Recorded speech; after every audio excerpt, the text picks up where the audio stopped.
Bersatulah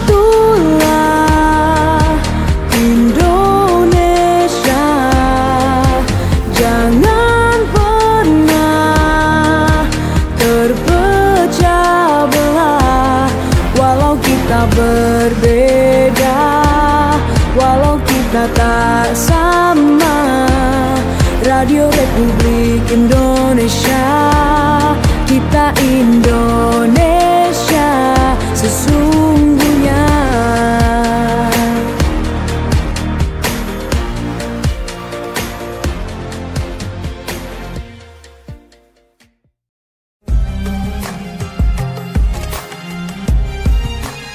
Mutiara Pagi Pro 1.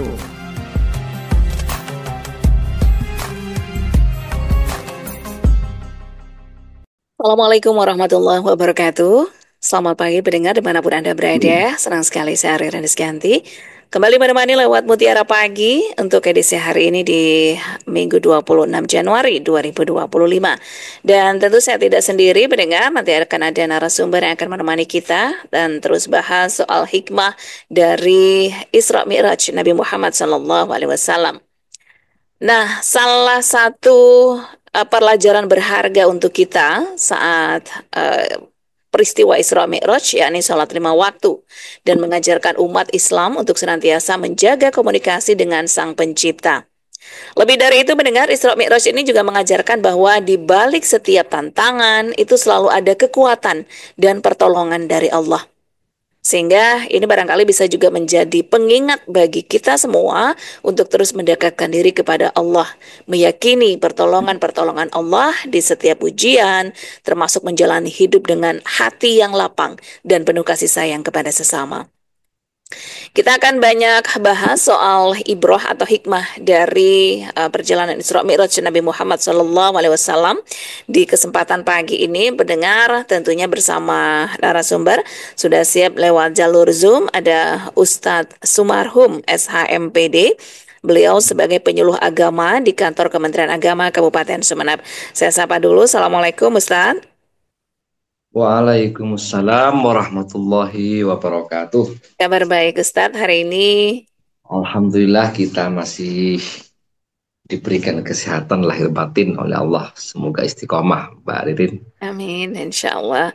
Baik, Ustadz, kita berbincang soal peristiwa Isra Mi'raj. Banyak hikmah barangkali atau ibrah yang bisa kita dapatkan. Ustadz bisa menggambarkan nih agar perjalanan Rasulullah saat Isra Mi'raj ini benar-benar menjadi pengingat kita begitu. Seperti apa sebenarnya hikmah yang bisa kita ambil? Silakan Ustadz. Assalamualaikum warahmatullahi wabarakatuh. Waalaikumsalam warahmatullahi wabarakatuh. Bismillahirrahmanirrahim. Alhamdulillahilladzi ja'ala likulli ummatin syir'atan wa minhaja wa khassa hadhil ummata bi'awdahiha ahkaman wa hujjaja. Asyhadu an la ilaha illallah wahdahu la syarika lah alladzi anzala ala abdihil kitaba wa lam yaj'al lahu 'iwaja. Wa asyhadu anna sayyidana Muhammadan abduhu wa rasuluh alladzi mayyazahu Allahu ala khawasi ruslihi mu'jizatan wa mi'raja. Allahumma salli wa sallim wa barik wa taraham ala sayyidina wa habibina wa qurrati a'yunina wa maulana Muhammad wa ala alihi wa ashabihi ma damatis samawatu tuniru falakad duja. Amma ba'd, rabbi syrah li sadri wa yassir li amri wahlul 'uqdatam min lisani yafqahu qawli. Ilahi anta maksudi wa ridhaka matlubi a'tini mahabbataka wa ma'rifataka. Ma'asyiral muslimin, para pendengar dan penggemar RRI rahimakumullah. Alhamdulillah wa syukurillah. Marilah kita senantiasa memanjatkan puja dan puji syukur kehadirat Allah Subhanahu wa taala. Sembah dan sujud senantiasa kita persembahkan sebagai wujud kesyukuran kita kepada Allah Subhanahu wa taala atas segala nikmat, rahmat, anugerahnya yang senantiasa terlimpahkan kepada kita sekalian. Sehingga sampai di detik hari ini, yang insya Allah hari ini merupakan hari yang dimana kita sudah berada di penghujung bulan Rajab, yang insya Allah nanti malam sudah memasuki tanggal 27 Rajab, di mana pada hari ini nanti malam adalah bersamaan dengan dzikra, bagaimana kita mengenang peristiwa besar dalam peradaban Islam, Isra dan Mi'raj Nabi besar Muhammad sallallahu alaihi wasallam. Maka marilah kita bersama-sama meningkatkan iman tauhid kita melalui momentum yang sangat berharga ini di bulan Rajab. Kita tingkatkan nilai-nilai ketakwaan kepada Allah Subhanahu wa taala dengan harapan agar nikmat yang Allah berikan kepada kita itu senantiasa oleh Allah Subhanahu wa taala dijaga dan bahkan diberikan tambahan-tambahan nikmat yang lebih baik oleh Allah Subhanahu wa taala. Para pendengar RRI rahimakumullah, pada Mutiara pagi hari ini kita akan mengupas kembali tentang ibrah, pelajaran penting yang terjadi pada peristiwa Isra Mi'raj yang dialami oleh Rasulullah Sallallahu Alaihi Wasallam, kemudian untuk kita jadikan pegangan hidup. Bahkan ini memang merupakan salah satu peristiwa yang di dalamnya ada aneka hikmah yang tetap sangat amat relevansi dalam kehidupan, dalam konteks kekinian, untuk bagaimana kita menjadikan bekal kita dalam menjalani hidup dan kehidupan ini. Para pendengar rahimakumullah, hikmah yang ada di dalam peristiwa Isra Mi'raj insya Allah terkait dengan sejarah peristiwa Isra Mi'raj kita sudah paham bersama, maklum bersama bagaimana perjalanan Nabi dari prosesinya dulu kan ya, kronologinya pra dan pasca Isra Mi'raj, insya Allah sudah banyak yang paham. Cuma di situ ada beberapa hikmah yang memang sangat perlu kita cermati bersama secara hakikat kan ya. Yang pertama saya perlu mengulangi lagi, walaupun minggu kemarin sudah kita jelaskan, bahwa di pra Rasulullah melaksanakan Isra Mi'raj itu ternyata pelajaran penting yang dapat kita fahami dan kemudian kita jadikan pelajaran bersama adalah yang pertama, Allah Subhanahu wa taala dalam memberikan penghargaan yang berupa Isra Mi'raj ini, karena pada waktu itu kan memang amul hazni, tahun duka cita. Ini pelajaran bagi kita bahwa sebagaimana telah disampaikan, disindir tadi oleh Mbak Ririn, bahwa jangan mengharap kehidupan kita ini mulus, lancar, tidak ada aral dari tangan. Dalam kehidupan itu adalah merupakan keniscayaan. Dipastikan kehidupan itu di dunia ini kan ya, ada rintangan, ada tantangan, ada ujian, ada cobaan. Sebagaimana jangan kita, Rasulullah saja, betapa hebat dan besarnya ujian dan tantangan kehidupan Rasulullah dalam eh, memperjuangkan agama Islam ini. Maka kemudian di sela-sela Ammul Huzni itu, tahun kemudian itu meninggalnya Sayyidah Khotibah,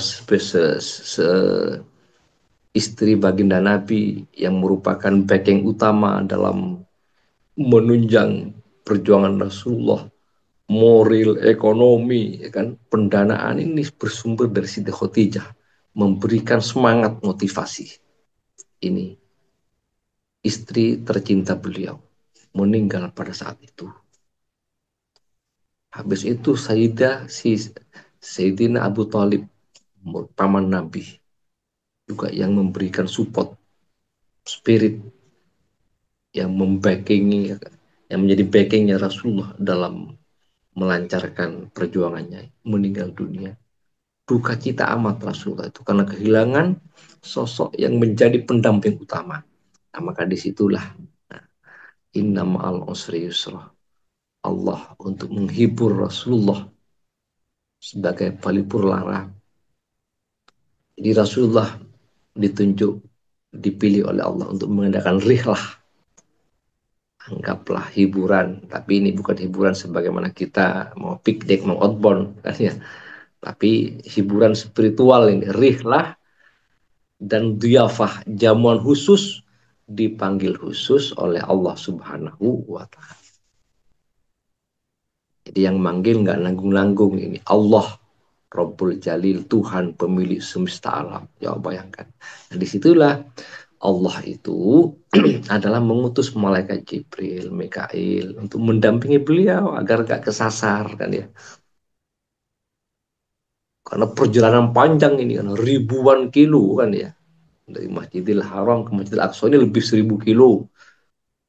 Apalagi dari Masjidil Aqsa.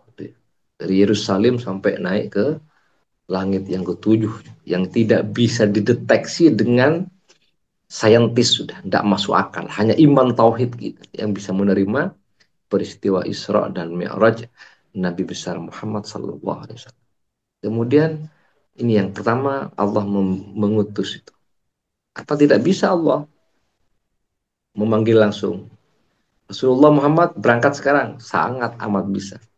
Idza arada syai'an ayyakula kun fayakun, pasti jadi.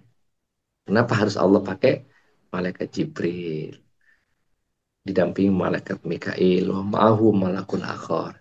Pelajaran bagi kita yang pertama, ini pendamping. Di bagaimana juga dalam menyikapi melaksanakan tugas hidup kita, apalagi spiritual kita dalam melaksanakan ibadah kepada Allah. Ini harus wajib hukumnya bagi kita sebagai umat Islam, sebagai umat Rasulullah, merujuk kepada kan Rasulullah tadi dan para sahabat, kemudian dilanjutkan para tabi'in, para ulama. Ini ada pendamping khusus yang mendampingi kita dalam melaksanakan perjalanan. Kita mau piknik saja, Mbak Ririn kan ya, mau outbound, ada guide kan. Kalau nggak ada guide kesasar kan. Yeah. Ini mau perjalanan kepada Allah. Jadi ada ulama khusus, ada ulama khas yang punya otoritas kan, yang sudah pengalaman betul bagaimana ulama itu yang sudah posisinya dekat dengan Allah. Maka di situ kita ke sana, datang ke sana, mohon petunjuk. Tidak cukup hanya dengan face to face seperti ini, datang kepada ulama untuk mendapatkan pencerahan batin kita kan ya. Bagaimana cara ibadah yang benar, bagaimana cara kita melaksanakan hablum minallah yang benar. Kalau hablum minannas, insya Allah sudah tahu semua, insya Allah kan ya. Cuma ini yang perlu diperhatikan bagi kita sebagai umat Islam, dan ini jarang dikupas. Bagaimana Rasulullah menghadap Allah itu terus didampingi dengan malaikat Jibril, malaikat Mikail, di perjalanan penuh lika-liku kehidupan. Di Isra itu, jadi perjalanan Isra itu perjalanan malam di malam hari dari Masjidil Aqsa ke dari Masjidil Haram ke Masjidil Aqsa ini linuriyahu min ayatina. Maka di situ semua panorama kehidupan, konsekuensi hidup kita ini, tamsil kehidupan ditampakkan oleh umat manusia, perjalanan hidupnya oleh Allah ditamsilkan di dalam peristiwa Isra dan Mi'raj. Rasulullah ketemu orang yang renang di sungai darah itu kan. Itu siapa Rasulullah? Sambil menjerit-jerit, dia orang yang sering makan daging saudaranya, sering gibah, gosip, naudzubillah min dzalik. Ata biqaumin, datang suatu kaum kan ya, yang mencakar-cakar mukanya sendiri, dicakar lagi. Dia orang yang sering menyakiti orang lain. Naudzubillah min dzalik. Jadi ditampakkan. Dia siapa Rasulullah? Dihantam kepalanya, dihancurkan kepalanya dengan palu. Atabi qaumin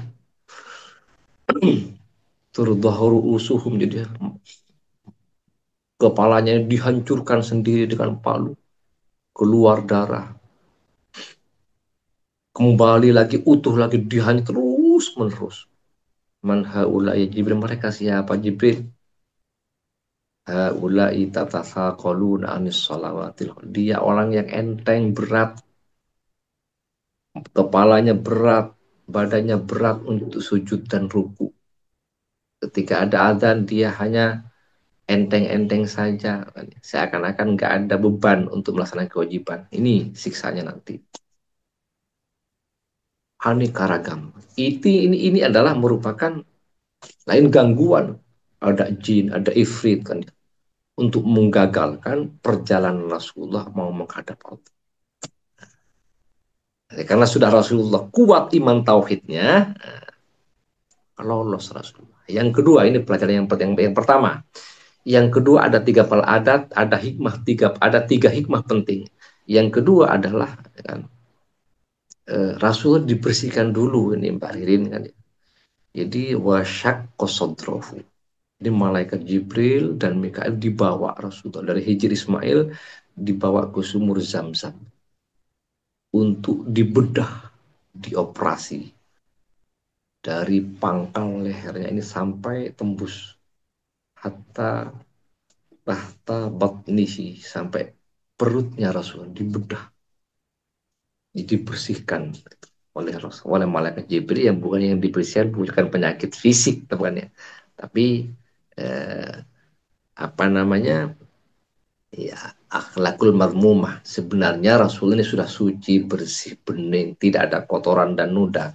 Ini pelajaran bagi kita. Dalam kitab dijelaskan wal muradu biha li ziyadati tathhir wa tausiah, agar Rasulullah lebih sempurna lagi kan ya, lebih utuh, mamlu'atun, dipenuhi dengan hikmah, Islam, iman, syukur, sabar, helim dalam. Jadi nggak ada sama sekali, sudah steril kan ya. Ini artinya mau menghadap Allah itu betul-betul kita ini mau menghadap kepada Zat yang maha suci, maha bersih. Innallaha thayyibun la yakbalu illa thayyibah, kata Rasulullah. Allah itu sangat baik sekali, sangat indah sekali, bersih, bening. Maka Allah tidak akan menerima kepada siapapun yang jiwa raganya kotor. Nah, adapun kita evaluasi diri. Maka sebelum berangkat sudah steril semua kan. Jiwa raganya bersih. Ini pelajaran pokok bagi kita, hikmah, agar senantiasa kita itu qad aflaha man tazakka. Dalam surat Al-A'la itu, sungguh telah beruntung, sungguh telah bahagia, sungguh telah bahagia, beruntung orang yang membersihkan hati sebagaimana Rasul. Sebelum kita melaksanakan, mulai balik kita harus dijaga ini sebenarnya temperatur batin kita, bukan hanya sekarang. Cuma ini masih banyak yang belum mengupas terkait masalah ini. Maka oleh karena itu hikmah yang kedua ini dalam menghadapi kehidupan situasi kondisi terutama di era milenial ini, maka mari kita sekarang hati kita ini virus-virus yang ada di dalam ini sum'ah, riya, ujub, sombong itu kan bakhil, zalim kan ya. Terutama penyakit kronis iri ini. Dengki iri hati ini adalah penyakit yang sangat amat kronis yang mengganggu perjalanan spiritual kita. Ini harusnya kita juga dibersihkan. Bagaimana cara membersihkannya? Ya datang kepada kepada dokter spesialis temperatur batin. Ada ulama yang punya otoritas itu untuk membersihkan hati kita. Tidak bisa pakai ilmu ini. Kalau ilmu hanya sebagai pengetahuan, ya bisa-bisa hanya sebagai pengetahuan untuk pengetahuan anggaplah masalah-masalah yang berkaitan dengan syariat kan ya. Tapi persoalan batin ini, karena bagaimanapun, sebagaimana kita dulu jelaskan, kita ini komponen kita ada fisik, ada psikis ya. Psikisnya ini, nutrisi batinnya ini yang banyak yang dilupakan kan ya. Sehingga banyak yang stres. Ilmu cukup, ekonomi cukup, kan ya. Sehat badan. Kenapa masih stres? Kenapa masih blank? Ya, karena ini batin kita persiapannya nggak ada kan. Jadi perlu ini sabarnya, syukurnya, terus iri hatinya diganti semuanya dengan sifat-sifat sebagaimana Rasulullah pelaksanakan. Baru insya Allah ini sebagaimana Mbak Ririn tadi, Allah akan memberikan kekuatan, akan memberikan energi dalam menghadapi situasi dan kehidupan ini. Jangankan kepada lingkungan, kepada masyarakat, kepada negara, kepada keluarga saja. Menghadapi orang tua, menghadapi istri, menghadapi suami, menghadapi anak, ekonomi. Berantakan ini kalau tidak siap ini. Ini sebenarnya pelajari Islam di sini kan ya. Nah ini. Ya kemudian yang terakhir, Mbak Rilin kan ya, hikmah yang paling besar itu ini sebagai maintenance, sebagai pengaman di bekal sholat itu kan. Jadi sholat ini makanya tidak nanggung-nanggung, Allah itu memerintahkan sholat tidak cukup dengan aqimus sholah wa atuz zakat, enggak, tapi dipanggil langsung karena ini berkaitan langsung dengan Sang Khalik ini. Sampai ritual bacaan sholat yang kita lakukan itu adalah hasil kan ya dari MOU, dari ya perbincangan Rasulullah dengan Allah. At-tahiyatul mubarakat itu adalah penghormatan Rasulullah. Dijawab oleh Allah, Assalamualaikum ayyuhan nabiyyu. Itu adalah jawaban Allah. Kemudian Rasulullah masih iba kepada kita, menoleh kepada umatnya, saya kasihan ya Rabb kepada umatku, Assalamualaikum wa ala ibadillah. Jadi ada kalimat-kalimat itu yang dibaca kita itu adalah hasil perbincangan Rasulullah yang kemudian terus kita kontinuitas dilaksanakan setiap saat, setiap waktu. Ini sekitar mukadimah Mbak Rin, kalau dibahas ini panjang kan ya, yang penting pokok-pokoknya dulu. Mari kita bahas bersama. Terima kasih, mudah-mudahan bermanfaat bagi kita. Jadi dari 3 ibroh yang bisa kita ambil sudah digambarkan sama Ustadz, dan tentu Ustadz saya kasih kesempatan juga untuk pendengar yang ingin bergabung ya lewat jalur telepon, silakan pendengar di 0328662317 ataupun di 665396. Bisa juga lewat seluler di 081133450101. Kita terus berbincangkan soal hikmah perjalanan Isra Mi'raj Nabi Muhammad SAW. Nah, Ustadz, saya juga tertarik nih ketika tadi Ustadz mengatakan untuk membersihkan hati ya. Ini mengajarkan hikmah yang bisa kita ambil, salah satunya adalah ketika kita melaksanakan ibadah, mau sholat aja gitu ya. Jadi bersih hati ini penting sehingga khusyuk itu bisa tercipta. Kemudian bersih dari sisi pakaian itu pasti, dari najis dan sebagainya. Nah, yang bersih-bersih seperti ini barangkali perlu juga kita persiapkan ya. Kadang kalau sudah sholat terus di akhir waktu mau habis gimana mau bersih hati itu sudah buru-buru asal apa menunaikan aja gitu. Nah ini bagaimana kita juga prepare dalam kebersihan yang seperti ini Ustaz? Makanya agama sudah Rasulullah adalah Allah Subhanahu wa taala dalam firman-Nya dalam Al-Qur'an kan sudah jelas sebenarnya Mbak. Cuma kepekaan kita dalam menafsirkan dan memahami dan menafsirkan ayat itu sendiri secara totalitas ini yang belum kan ya. Hmm. Sebenarnya orang ini kan mau cari husuk di sholat, sebagaimana Mbak Irin baru sholat, ketika mau sholat kita cari husuk ya nggak bisa sudah kan ya. Jadi husuk itu memang dicari di luar sholat sebenarnya. Sebelum sholat sudah Hmm. bagaimana kita bisa husuk. Itu kan qad aflaha man tazakka. Dibersihkan dulu hatinya. Bagaimana caranya? Itu ayat yang kedua, dzakarasma rabbihi fasalla. Dan menyebut-nyebut, mengingat-ingat Allah dengan sebanyak. Itu cara kita membersihkan hati. Likulli syai'in siqalah wasiqalatul qalbi dzikrullah. Jadi untuk deterjen hati kita itu tidak ada alat lain kecuali zikir itu, mengingat Allah. Kontinuitas dalam semua sektor kehidupan kita. Kiaman berdirinya kan ya di atas kendaraan, di atas mobil kayak kan dia berjalan kaki, waku'odan duduknya di kantor, di rumah, di depan TV kan ya di undangan. Bahkan kata Allah wa ala junubihim tidurnya pun kita harus itu Allah, mengingat Allah. Jadi di mana-mana kemudian wadha karos merobi fasolah maka dia mendirikan sholat. Jadi kalau sudah di luar anteng, tenang, tentram, sholat ya lebih mudah kita nanti.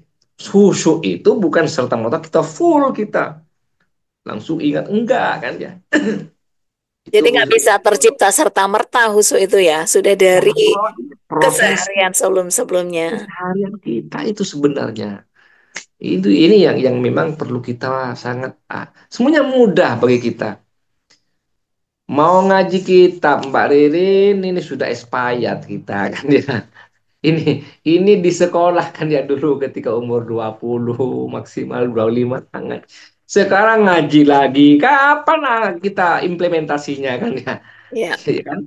Jadi praktek sekarang sudah. Ini sudah expired. Apalagi umat kita kan mau dimakan esok hari cari hari ini terlilit hutang masalah ini ya kan ya.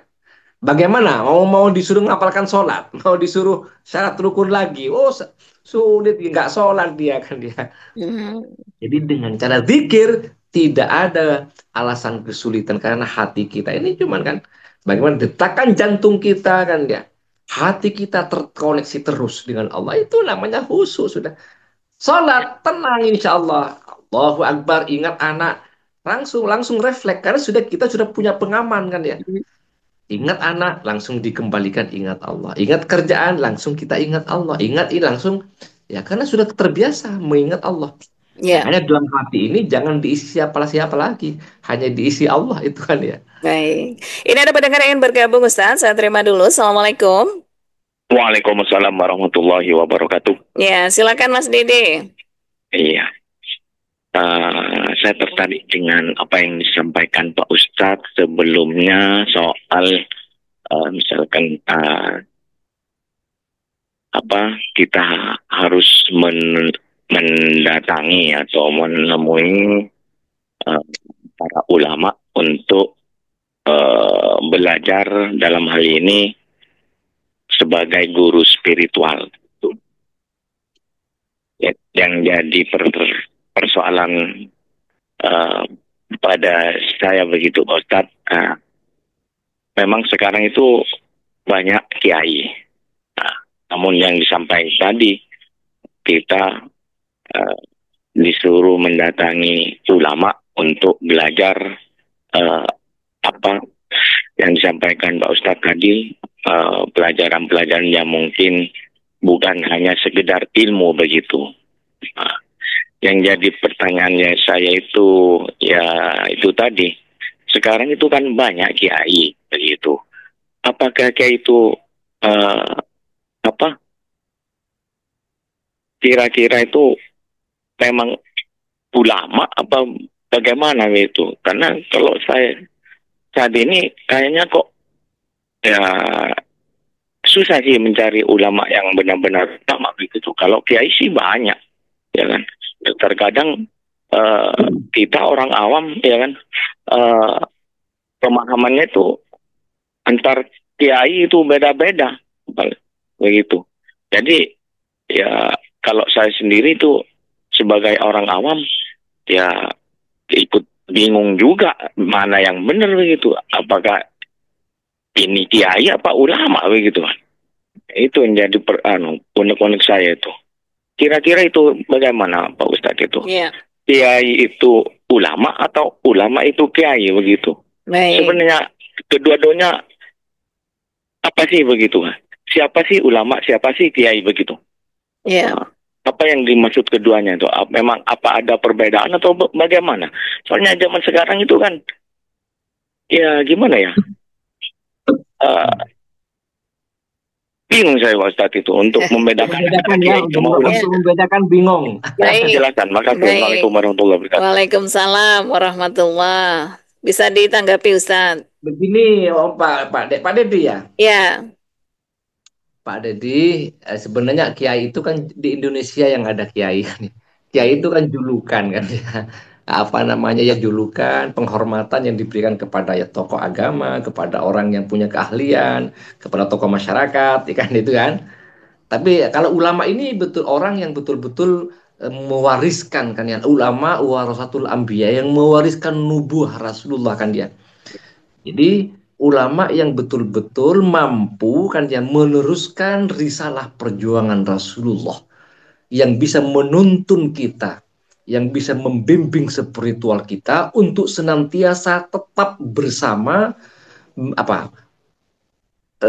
untuk tetap kita bersama dekat dengan Allah Subhanahu wa taala. Ini ulama. Jadi jiwa raga kita ini terus tetap diarahkan, dibimbing kepada Allah Subhanahu wa taala. Hatta urusan dunia semuanya untuk dibawa ini, untuk bertauhid. Ini ulama kan ya. Jadi dengan ulama itu kemudian kita terus hati kita ini ada robitoh kan ya. Jadi ciri-cirinya siapa ulama itu adalah ketika kita melaksanakan apapun saja, apalagi urusan ibadah, maka ketika kita ingat kepada pengajarannya, langsung kita terkoneksi dengan Allah kan ya. Kita Mbak Ririn dulu kan ya, kita punya guru kan ya, guru yang membimbing kita. Ini otomatis kita, oh iya ya, guru ini adalah ajaran guru kita dulu seperti ini ya. Ini adalah pelajaran guru kita kan ya. Namun yang paling sulit memang sebagaimana Pak Adi tadi, mencari ulama di akhir zaman ini sama dengan kita mencari belerang merah kan ya. Makanya masih ada sebenarnya kan ya.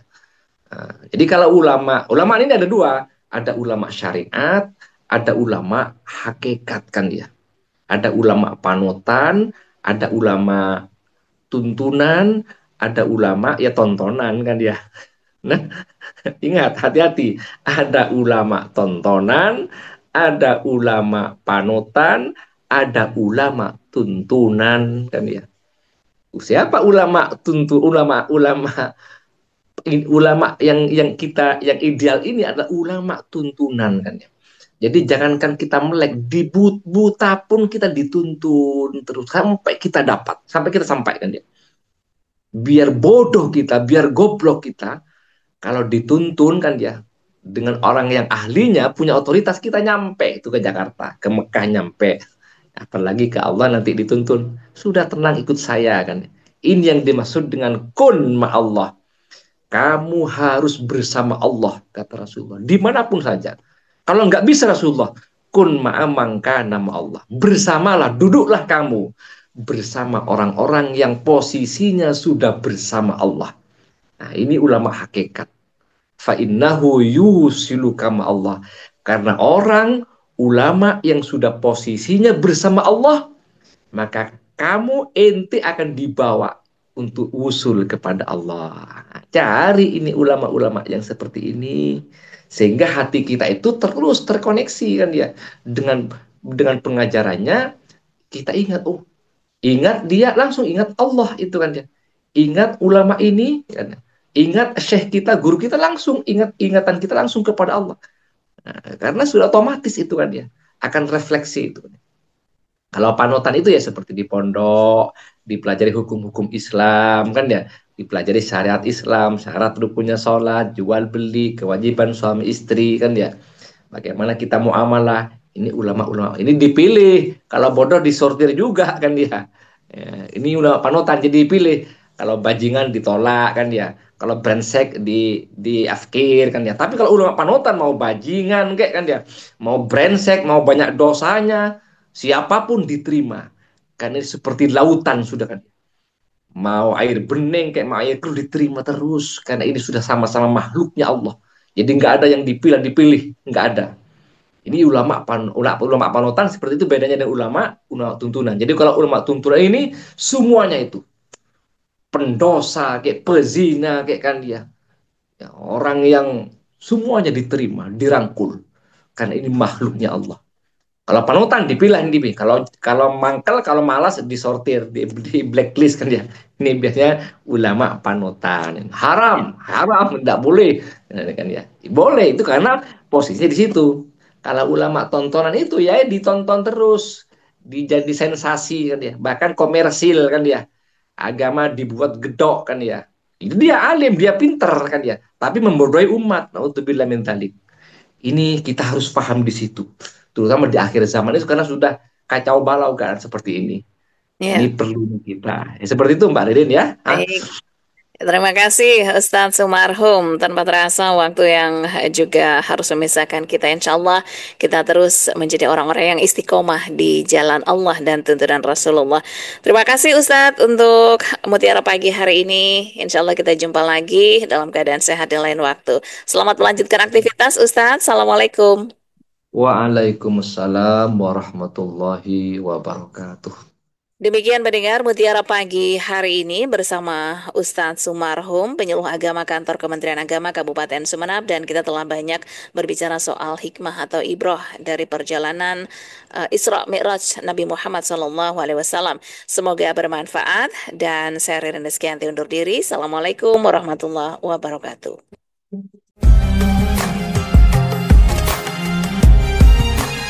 Mutiara Pagi Pro 1